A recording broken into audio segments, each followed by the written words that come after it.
the Gold Coast Suns can just be booked for the finals right now.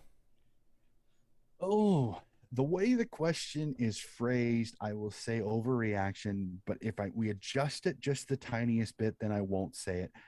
Are the Swans legitimately in the flag in a contention to make the finals?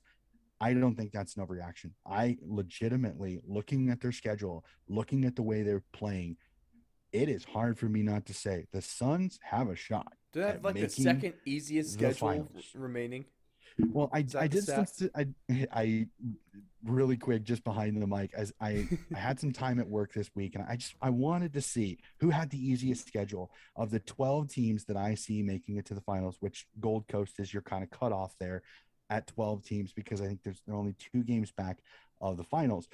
And I went through and I went just by ladder position again. This is now, not through the rest of the season. As of right now, going into the bye weeks, we are 11 games through. So we're halfway through the season with 11 games still to play through the rounds that we know when they're playing, who they're Mm-hmm. playing, and how. So that's through round 19. The easiest schedule as of right now is Collingwood through round 19 with an average ladder position of 11.4. Okay. Gold Coast is next, also at 11.4. But here's the thing that I look at it with this: Collingwood has more teams in the bottom 6 than Gold Coast does. Mm-hmm. But Gold Coast does have in the final 4 games both North Melbourne and West Coast, including a matchup with North Melbourne in round 23. So if that's almost a guaranteed 4 points against the Roos, if the Suns are close, we could be looking at a final day with the Suns potentially having the shot of sneaking into the finals.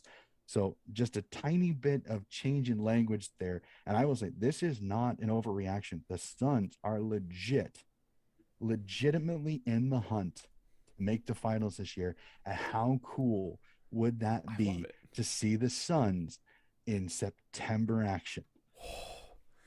Man, that would have to make the AFL so damn happy to see their project actually, get put into the finals. Almost like how their one of their other projects, GWS, almost win the final, or almost win the grand final. But let's not talk about that horrible game.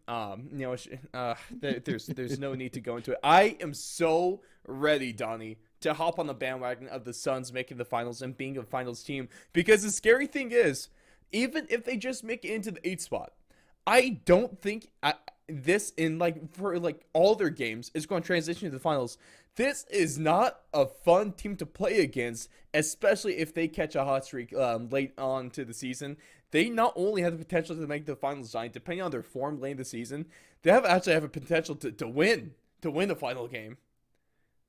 They've got a lot of they got a lot of good parts in the right places. Mm-hmm. Like I mean I've been Also, have one of the singing his best praise. coaches in the game at the moment.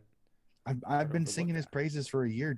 I think Jared Witz's loss last year was the biggest effect to Gold Coast Mm. than any player on their team because you could tell Jared Witz is healthy, he's playing well, and look at them dominate some of the center clearances when he plays. He is such a good ruckman. Legitimately, he is a dark horse Smoky as the potential all Australian backup ruckman, which would be quite interesting to see if that happens, which very rarely, unfortunately, it does. Usually they put one ruckman and the rest are a ton of midfielders that they just Unbelievable. The Ruck is shovel overrated or into. overlooked. Everything else is overrated. I need a list of 11 Ruckmen on the All Australian team. That's what I need. You've got some that I think I legitimately you've got a few that I think could. If Brody Grundy is healthy, you could have a midfield just going ruckman athletically. You could have Tim English, you could have Brody Grundy, you could have a Peter Laddams, you could have a Sean Darcy, all in the center, and that's not even including Max Gone. That's not including I'm trying to think. Proust from Mm, GWS is having a very good yes. season as well. Oscar McInerney is playing well.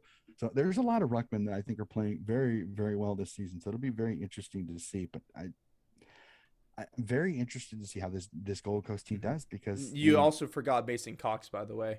I don't know if you meant to leave him off your list, but if you didn't accident, then I'm here to remind you that He's not. He's more of the stable forward type. I'm really looking at those guys that are super like he really big does play a lot of endurance. forward for his being deemed a ruckman. They he's maybe Well, it's just because he's the most dynamic ruckman in the league, and that's just what happens when you're as well, good as Mason Cox. most of the time when he was playing with Brody Grundy. And all due Uh, respect to Mason Cox, Grundy gets around the field a lot better than Mason does. I mean, Mason, Hot take. the string bean that is Mason Cox. I love him, but he doesn't have the running power. Look at that. And It's not about power, maneuverability. Diane. It's about that stride length. Look at that, just bounding across the. It's It's well, a giraffe, and it's beautiful. I'll tell a funny story. I don't know if you watched this, but I think it was last year, the year before. Sydney was playing Collingwood, and Dane Rampy was guarding Collingwood. And if you listen very closely, after Dane Rampy gives away a free kick, Mhm. and you hear on the umpire mic, he goes, "No wonder I pushed him in the back. He's like a baby deer. He falls over with one touch." Like, legitimately heard that through the mic.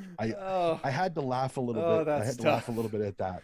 I mean, it was an almighty spray on the American hero there, but it, he's just, I don't know. Mason is more that forward type of ruckman. He's the resting ruckman type of one. He I haven't seen him be that guy that gets up and down the ground as effectively as a Brody Grundy. And Darcy No, he Cameron, him and doesn't. Darcy Cameron had a heck of a game against against Carleton. They look So great. you gotta I give was like, exactly. I was Well, pretty happy with seeing the return, like the real return of Coxzilla for the first time in like maybe since what his finals appearance, right?